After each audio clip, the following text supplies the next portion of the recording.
Hello, my name is Miles. And my name's Glynis Ramsey. All right, nice to meet you. What motivated you to get into the work that you do? Um, I was a secondary school teacher and I had to retire in 2010.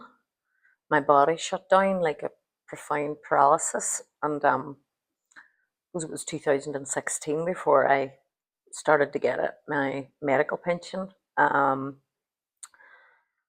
was very isolating, the condition I have, but I'm so glad that I go to the Church's Trust have got a developing women's group over on the waterside, and I'm not able to drive.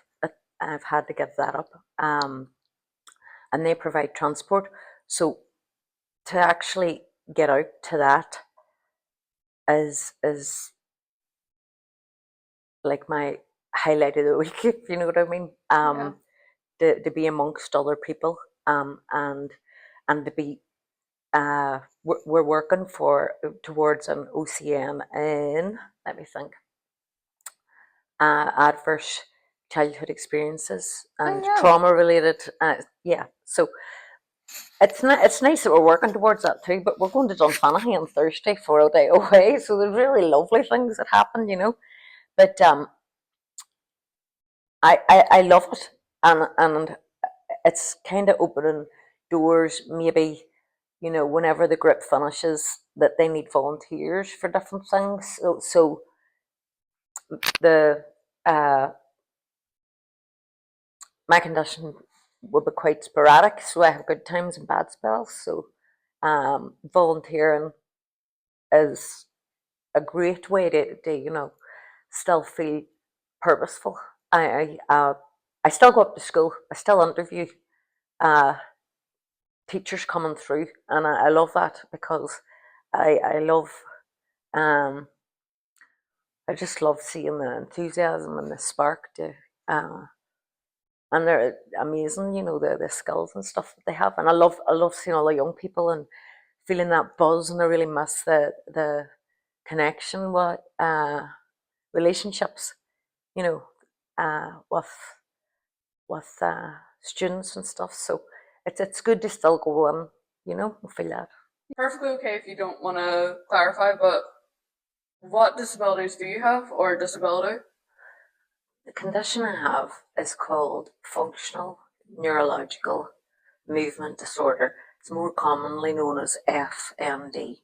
Um, I was formally diagnosed in 2012 after 2 years of extensive testing from MS to motor neuron to rapid onset Parkinson's, so much testing. But I went into the neurology ward for a week, and then they diagnosed me. And I was lucky because sometimes it takes people a lot longer to be diagnosed. But I knew no one that had the condition then, so it was very isolating, and I was very, very, very, very uh, videos of me, at the start of, I had paralysis, and I had no, I couldn't, my brain wanted to, I wanted to speak, but the words, I couldn't process the words to get them out and stuff. So it's been a long road to, I had no, it was my hands were, were my bread and butter, I suppose, craft and art and things, and I'd lost all power of this hand, and the walking was all, so. But anyway, what's really good is, and Derry, a couple of people who were diagnosed, um, Paul Coyle and Shelley McLaughlin, started FND Northwest group, and it's on Facebook. So what's really good about it is there's a community of people, and it's incredible. Like, there's almost there's over 100 people now that have been diagnosed, and it's good for support. It's good for re-encouragements. It's good for people. There's so many different symptoms and things, so people can kind of say, what's best to treat that, and yeah, I've been there. Try this, or these exercises or these meds or heat or whatever. It's just somebody else understands. Yeah, And I meet get that. we meet up. Well, I haven't been in God so long, but we have a monthly group meeting down in the junction, and it's at 10 on Friday morning, and mornings are difficult for. I mean, I had no sleep at all last night, none. So I just stayed up, but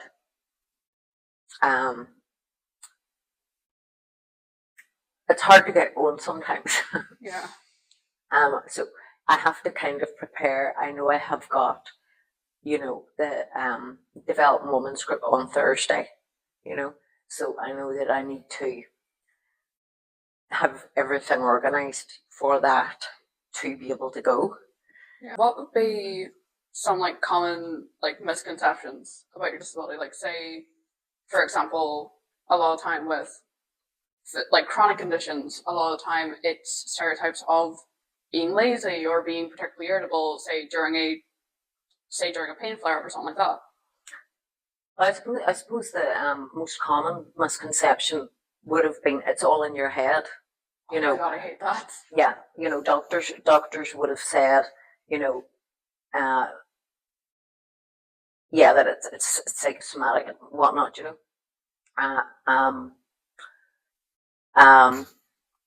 or it's all psychological, it's not psychological like that, when you're whatnot. But and there's so many. FND is very, very. It's an umbrella term, and every person is not affected the same way. Some people are in wheelchairs. Some people, I was on crutches for a long time, walking sticks. And some people, I would have this violent shaking or whatever. It's a very strange condition. The other thing would be that you're lazy, because chronic fatigue is a big problem with it. What I have learned about is if I sleep, it helps pain levels, and it helps me concentrate, and it helps me speak, and it helps me function. But if I don't get sleep, then pain levels rise, and then everything. I can get very disoriented. You can get flare-ups where the body will shut down. And you're confused, and that's really disheartening because it's almost like you've climbed the mountain and then you fell off the edge of the cliff, and now you've got to climb the mountain again. So I'm climbing the mountain again. So yesterday was my first day able to go out and try and walk by myself for 30 minutes, and so I need to try and sustain that for a week now. But you know what? It has taught me an appreciation for life that I would never have had without the illness. It has taught me the gift of so many things that we take for granted, of everything. Everything we see, we touch, we communicate, everything. Was it a sudden thing or was it gradual? I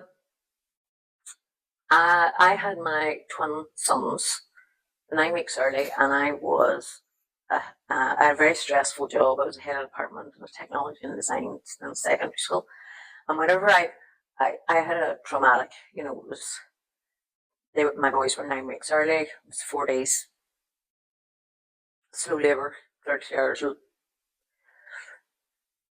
full labour and then breastfeeding and two little babies that were colicky and didn't sleep well and went back to work, and I was always a mile a minute kind of person, and I was not the same going back to work. I knew that. I had been diagnosed with postnatal depression. I remember I took my son and I had him on my knee to say he had a wee sore ear, and the doctor said, "And how are you?" And I just went, and so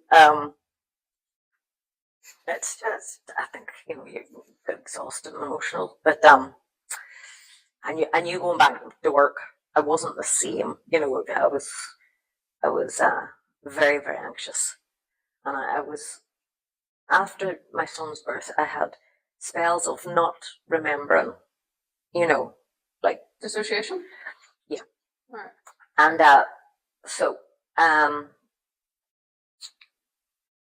I was just getting, just exhausted, and so I stopped being head of department, relinquished that, and then I got my timetable reduced to half timetable to allow a break during the week, and still just, and then 3rd of April 2010, I was in bed, and I can remember my husband then taking, the night before I said, I knew a GCSE had been handed on, and I remember telling my husband I was very, with a really bad flu, you can feel disorientated and very, sore and that myalgia thing. So I said to him, can you ring and say that I can't break it on tomorrow? I feel awful.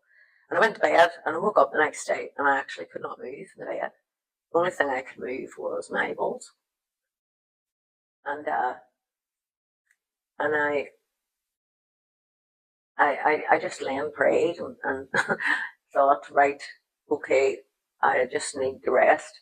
But whenever my husband came home, I can remember my mother and father standing at the end of the bed, and I can remember my dad saying stroke.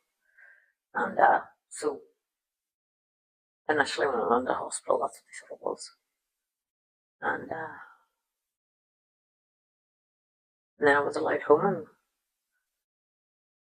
and then things like my speech would slur, and then it's basically the signals from the brain aren't getting to the body. So this hand, I remember this arm, I can remember something, and my sons were, like nursery age. I remember trying to will this arm, really trying to will the arm, not. I imagine that would have been really frustrating. Yeah, it was. Did you have any barriers when it came to, say, as your health was declining? Was there any issue job-wise? Like, Yeah. were you treated would you say that you were treated differently? Or say administrators weren't, say, fully understanding or stuff like that? I suppose it's still apparent, if I'm tired, you can notice the tics and things like that. But my work wanted me to come down to have an interview with, normal procedure, the board of governors and stuff, and even the thought of that, I was, and all. So I couldn't attend it, and they actually were very good, and I remember breaking my heart, just like tears and snutters everywhere, to the headmaster to say that, it had been my motivation and rehab to try and get back to work, but I realised I wasn't going to be able to, That was very, very hard, like, very, very hard. I worked hard, to, I loved my job, and I don't think I was realised, I suppose it's a big part of our identity, our what we do for a living, and so there's a bit of grief, the acceptance that you're not going back, like, and so a bit of grief that I say a bit of grief, to be honest, was crap, it was, you go through this angry, I spent so many years studying to get, punch bag in the garage, and crying, and so it was a process of grief of acceptance. That's completely valid. I couldn't understand why they were sending me to a psychologist. Fair enough. Right? Because it was all having all these physical symptoms, and so they were the reason was, often it can be the manifestation, physical manifestation of psychological trauma, and so about 2 years. Again, I think I thought, if I spill my guts to this psychologist, then I'm going to be better at the end of this. Do you know what I mean? Yeah. And it just didn't work like that at all. But I was in a very dissociative state, like needing very in and out of it. You know what I mean? It's a very strange experience, actually. I think as so little was known about the condition I had as well at that time, where now it's got a lot of press, and it's got like what's her name on Breakfast TV. She's like an advocate for it. But FND Hope and FND Action do a lot of work. There's young people and everything, that have developed FND, and some people recover and can get back to work, and just depends how you're affected, Yeah. What was your initial question, though? This is where my memory's crap. My short term. I have to take a diary with me, so I write down things every day. That's my coping strategy. Initial question, because we had went from, you were talking about your job and how you had to grieve that. I was asking, considering developing something like a chronic condition, that does change. I was really angry.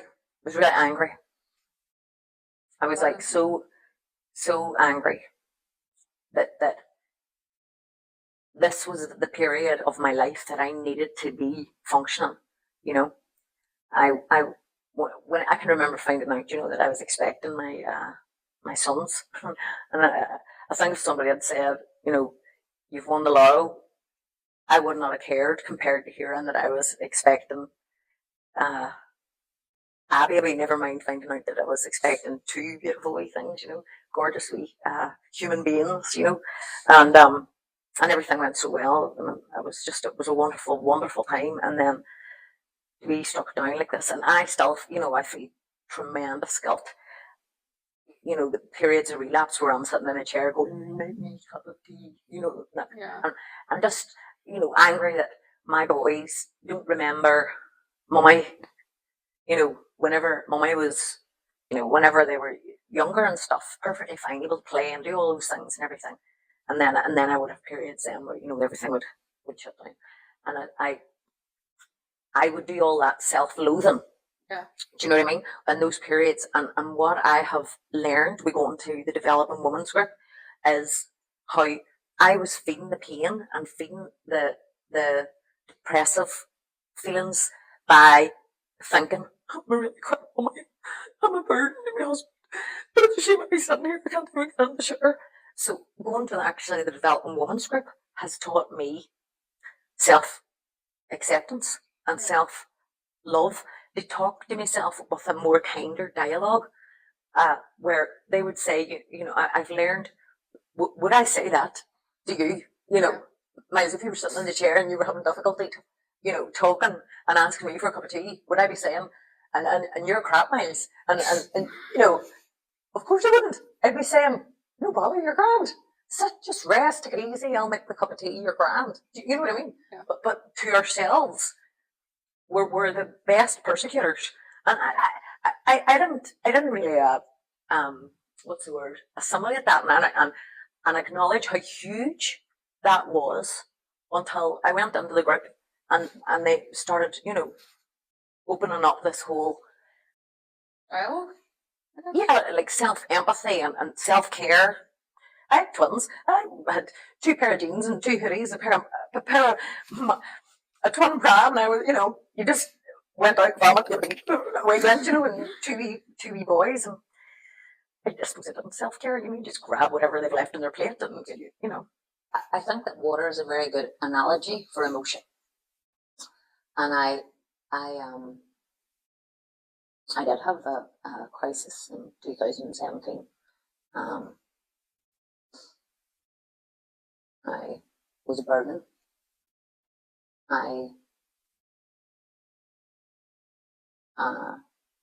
my husband was better off without me. My boys would have been able to get me money. They would grieve for a while, but they would. And I did go to the bridge, and I'm really glad then I got back in the car and I went home and I told my husband, and so I went to Rangewood for daycare for a week. And I can remember the nurse saying to me, children of people who take their own life, do you know how they feel? And I says, no. And she says, they blame themselves. That was as if someone had lifted me, as if I was in torrential water, as if someone had been like that. Yeah. And I remember going home and seeing my son and him sitting telling me about the football. And I looked at him and I thought, sweetheart, why did I ever have thought of leaving you? But yeah, sorry, go ahead. I'm very, very, very proactive now with mental health locally, because every suicide is preventable. Yeah. And I think that that's something that I've had to learn to cope with. The dark days where you're not able to function.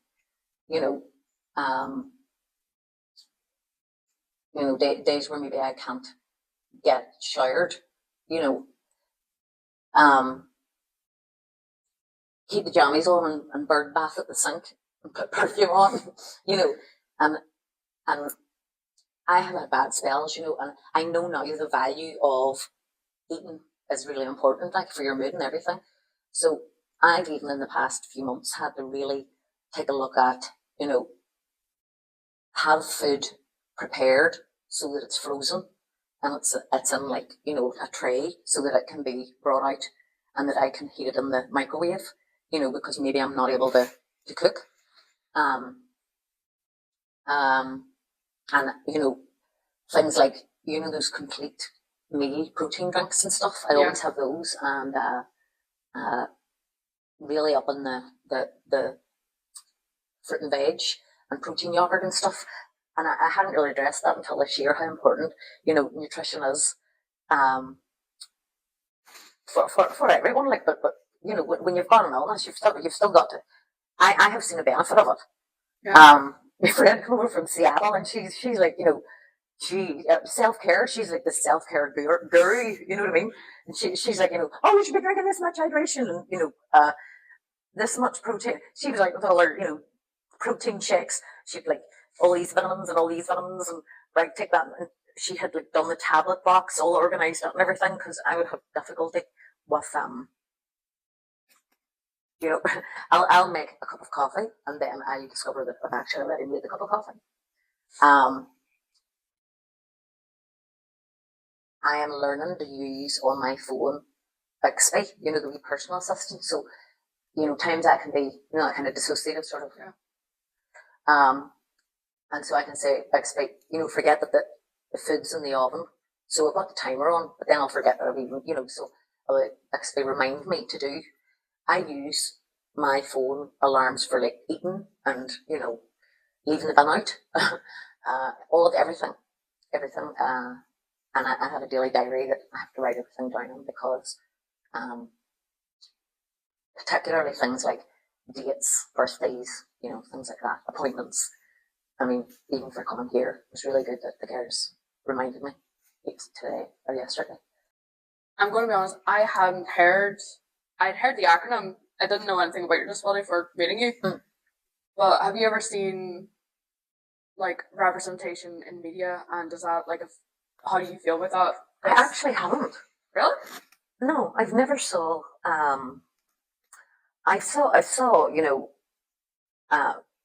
Dr. Professor Edwards would be like a specialist. There's another guy in London. Crap at recall. Sorry, it's not coming to me at all. But there are videos of people with FMD. On FMD Hope, case studies and stuff, and like I say, everyone's different, how they're affected. So you've got to live your best life. I really just grab the good days with like gusto, and I was doing that for so many years. Boom bust, boom bust. So now this is why I'm doing the 30 minutes walk to try and build up. Equilibrium? Yes, like a base. Yeah. And then when I can do the 30 minutes walk, over a period of weeks, then maybe I can sign up with the exercise referral at Foyle Arena, and they have actually got trainers there that are FMD aware. So we need to get these legs strengthened. And I would really love to get back into the water. In the water, I feel like I haven't got FMD. I feel free. I feel that's exactly what it's like. There's no pain. There's no pressure. That's when I'm at my best. That's beautiful. How safe do you reckon the city is for people with disabilities? Right. Okay. So, I don't drive, and my anxiety. I had a really bad relapse in October. Function, everything in the body, couldn't get out of the bed, speech all slurred, all disorientated, all, I look drunk, but it's just extreme fatigue. And I have to laugh about that. That's my coping mechanism, I have, you can laugh or cry, and so you're better laughing about it. I say things like, gee, people pay a lot of money for looking like this, and there's me, I get it free, not quite like that, more, people there, you've got to laugh, you have to laugh. I get that, don't worry. But on a Tuesday, my mother and father take me to Iceland to get my food shopping. And today they didn't, because I had a really bad night last night. And my poor daddy is 83 with cancer, and they're taking me shopping. And it's I couldn't do it on my own. I know that, and it's very, it's about rebuilding the skills again after you've relapsed. Yeah. I've got to have a list with me, and score it out as I go. Hold on to the trolley for stability and things like that. And but getting out in the city is like going to Las Vegas. I'm so fortunate that there's two groups of friends that I have, girls that I went to high school with. There's about 6 of us. We go out for meals, for people's birthdays and drinks and stuff like that. And then I went to Foyle to do my A-levels. I went to Columba. So we call ourselves the Blue Ones, because we were like from Thornhill and Loretta Convent and Carnhill and Clondermott, and this amalgamation of people that came to Foyle, that have reconnected again over COVID, and we would go out as well. But coming onto this during the day, I would never dream of coming over the town myself. Never, I will come if, for instance, there is like an event at St. Columba's Hall, and I know my friend's going to be there when I get out of the taxi. Do you know what I mean? And I know it's because I suppose there's that, what if I take a stumble, or what if I, or it's the anxiety, and what's brilliant is, the Christmas lights and stuff, and when you're out with you haven't been out in a while, I'd be like, oh my goodness, I went to Foyleside like 2 weeks ago, and I was like, what happened? Where's all the changed all these shops? Where did this go? Where did that go? And where'd the floors go? I know, this sounds crazy, but I messaged my friend after it. I was able to go into Boots myself and get bronzing powder, and she was all, "You superwoman!" No, that doesn't sound crazy. That's like amazing. I'm happy for you. But I was able to do it by myself, and not say, "Will you come on with me?" Do you know what I mean? So that was good. And like yesterday, I done my half an hour walk with my hat on, and so practically everybody got a wee photograph of me. My first walk, 30 minutes. I done it. be myself in the daylight. That is amazing, though. You know, Like, and don't underestimate that. Like, that is. I I'm very, very, very, very fortunate that I I give a lot of love and it comes back, and I love.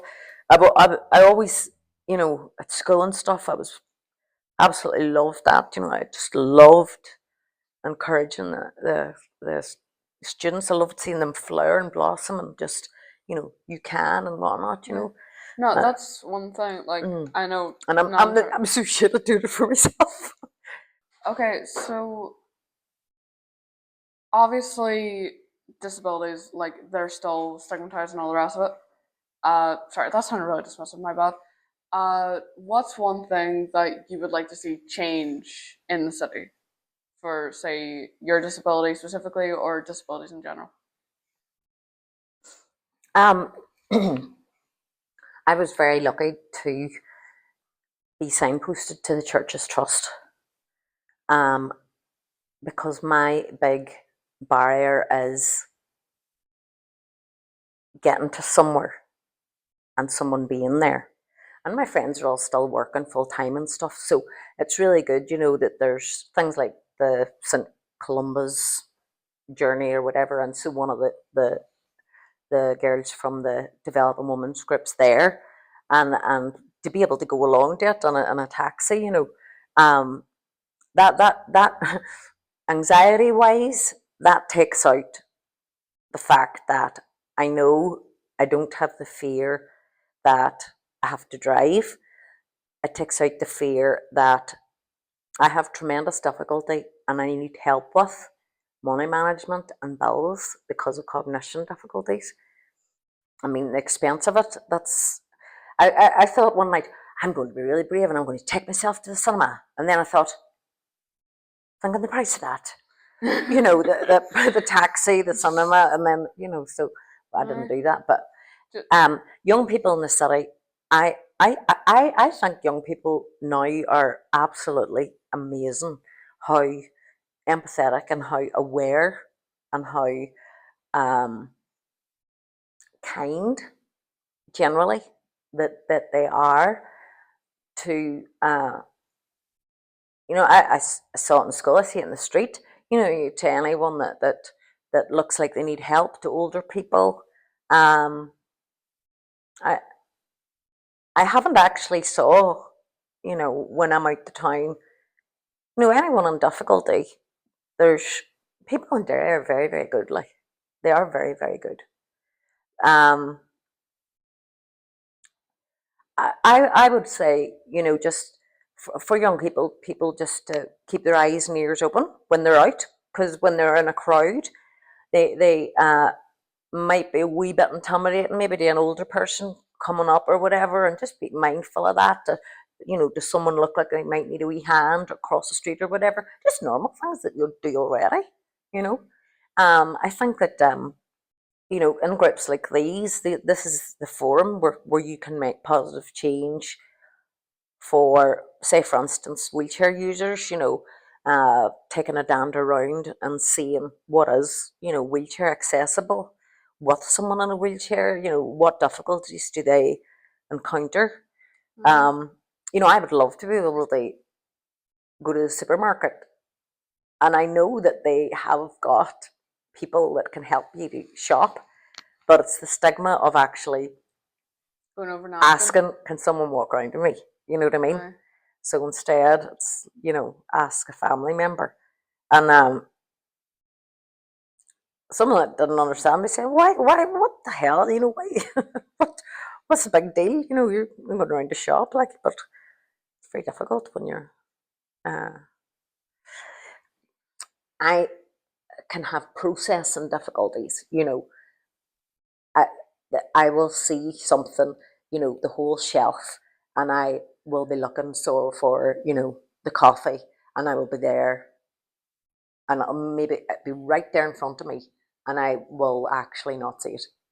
Yeah. You know, so, but other days it's very sporadic. Yeah. It's like even when I'm texting, you know, I can be missing out words, or my spelling can be awful. That's the days Yeah. where I'm really, really tired, you know. It's I very sporadic.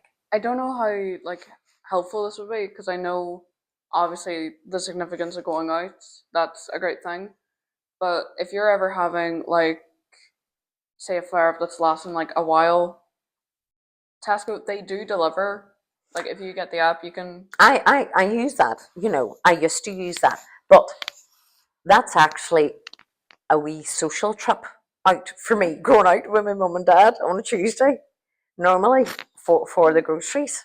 That's a nice thing to have. Like Yeah, it really is. I'm very lucky, like that. I have my yeah, parents. I'm really very lucky. I know that.